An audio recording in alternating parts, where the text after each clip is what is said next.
Coucou les tarophiles, j'espère que vous allez toutes et tous très très très bien. Bienvenue dans l'énergie du jour du mardi 6 avril. Aujourd'hui, je vais vous présenter un jeu que ça fait longtemps que je l'ai, puis j'osais pas vous le montrer parce que le jeu il est en anglais. Puis là, je me disais, bon, tu sais, là, commencer à lire la traduction, traduire, tu sais, en même temps que je pige la carte. En tout cas, je me disais, ça va peut-être être ardu un peu.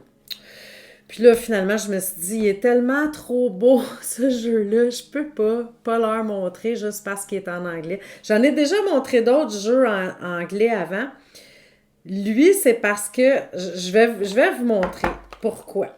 Vous allez comprendre.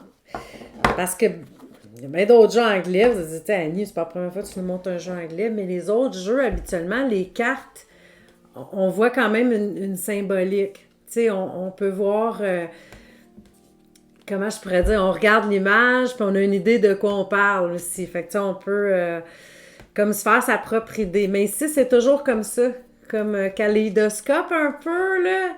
Ah, je trouve ça tellement beau! Ah, ça, c'est l'image que justement sur la boîte. C'est le jeu Divine Guidance, Guidance divine, by Cheryl Lee Harnish. Donc, Divine Guidance. Mais c'est ça, là, je me disais, OK, en plus que la carte, elle veut rien dire, pas elle veut rien dire, mais en tout cas, ça laisse tellement place à l'imagination que je me disais, je sais pas, tu sais, si c'est un jeu comme facile à présenter, en fait. Mais si jamais vous comprenez bien l'anglais, ben moi je trouve ça génial. Puis quand moi je l'utilise, je commence toujours par observer quand même un bon moment l'image, de m'en imprégner et d'imaginer moi qu'est-ce que ça représente. Puis tu sais de le transposer après dans ma vie, puis ensuite je vais voir dans le petit livre là, ce que ça veut dire. Des fois, je suis carrément à côté de la plaque comparée. Ben, à côté de la plaque. Non, pas tant que ça, parce que moi, je pense que dans des jeux, quand on pige une carte, puis en premier, l'idée qu'on s'en fait, c'est toujours qu'est-ce qui est là pour nous. Puis si jamais vous n'avez pas d'idée, là, vous pouvez aller voir dans le petit livre. Parce que qu'est-ce qui dit que c'est Cheryl Lee Harnish qui a raison parce qu'elle l'a créé, puis qu'elle, ça la faisait sentir comme ça, alors que moi, ben je la pige pour moi, puis que finalement, elle a une autre définition. Tu sais, vous comprenez ce que je veux dire? Ben c'est le même dans tous les jeux, hein, que ce soit le tarot, des oracles, ou... puis même, je dirais, il y a des jeux, j'aime à ne pas aller voir qu'est-ce qui est écrit, puis juste vraiment y aller avec mon feeling, moi, comment je me sens. Donc, vous voyez, c'est vraiment différent à chacun. Mais, étant donné, quand je vous fais avec vous des tirages comme ça, là, général, ben évidemment que je peux pas dire, bon, ben là, regarde la carte, suis ton feeling. Ça n'aurait pas de bon sens. Il faut quand même que je donne une définition. Alors, c'est pour ça que je me disais, qu'est-ce que je fais avec ce jeu-là? Puis là, j'ai décidé de vous le présenter parce que je l'ai utilisé le week-end passé. J'avais vraiment besoin de guidance divine, justement. Puis de me laisser aller un petit peu là, avec les images, les ressentis. Puis j'aime ce jeu-là parce qu'il est beaucoup plus intuitif que n'importe quel autre jeu, tant qu'à moi.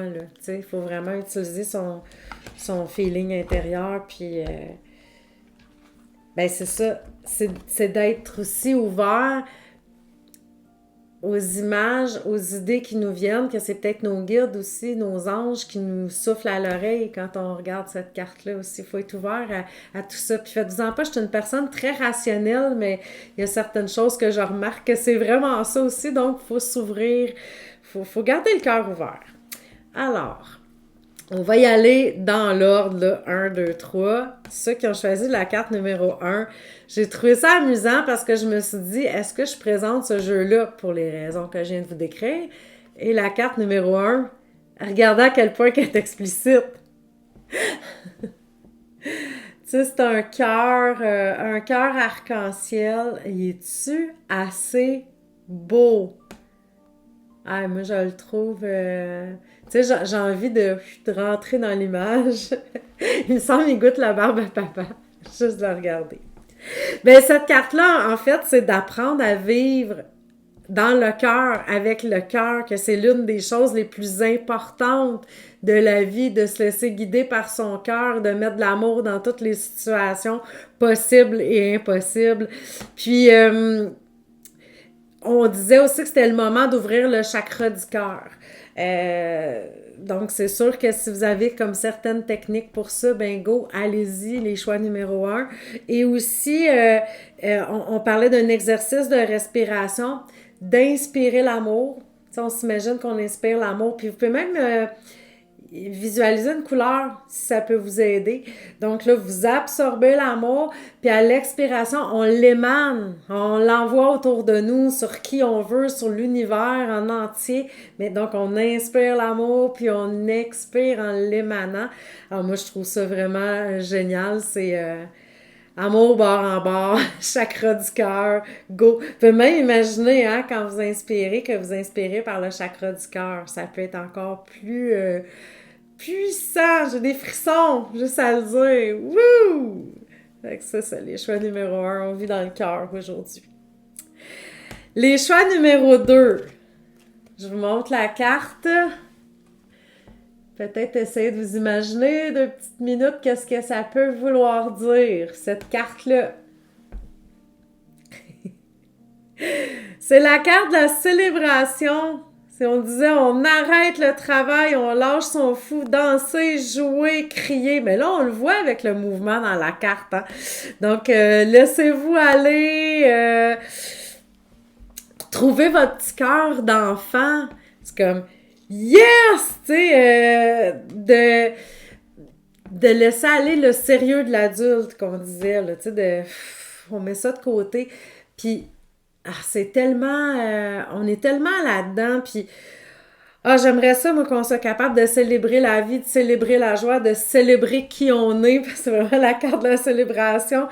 Puis sans stress, sans, tu sais, juste s'amuser, se lâcher lousse, comme les kids. Mais c'est ça aujourd'hui, essayez de faire ça. Je comprends là, que si vous êtes à votre lieu de travail, vous pouvez peut-être pas nécessairement appliquer ça tout de suite, mais faites un sourire à vos collègues ou je le sais pas, mais amenez un petit peu d'humour dans tout ça, de naïveté, votre petit cœur d'enfant. Alors, c'était le choix numéro 2. Je la trouve belle. Et le choix numéro 3.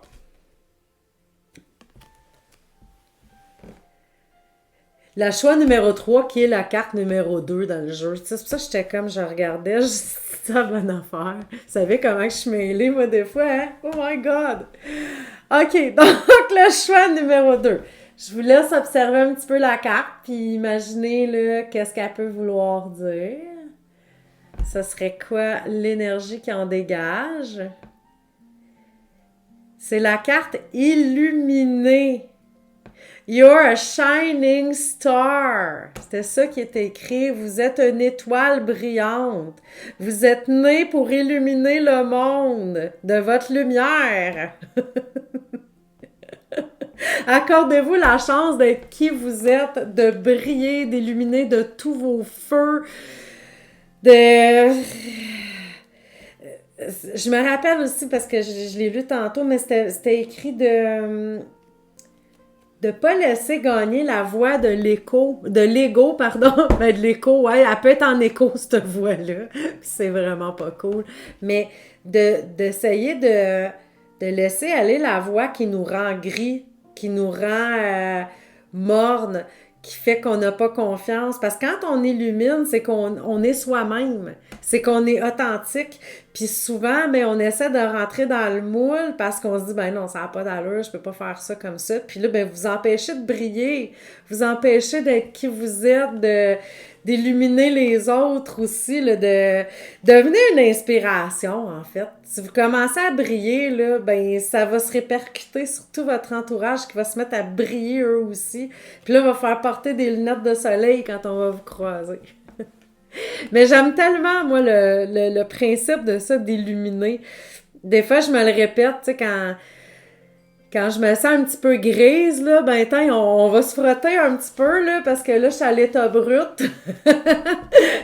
On va se polir un peu, puis après ça, tu sais. Fait que c'est bon, des fois, aussi, de rester un petit peu dans notre petite grotte, le temps de retrouver nos couleurs, mais après ça, on brille. Alors, aujourd'hui, les choix numéro 1, vivez dans le cœur, dans l'amour. Les choix numéro 2, célébrer. Et les choix numéro 3, illuminer. Puis si c'est possible, ben faites les trois. Je vous embrasse. À demain.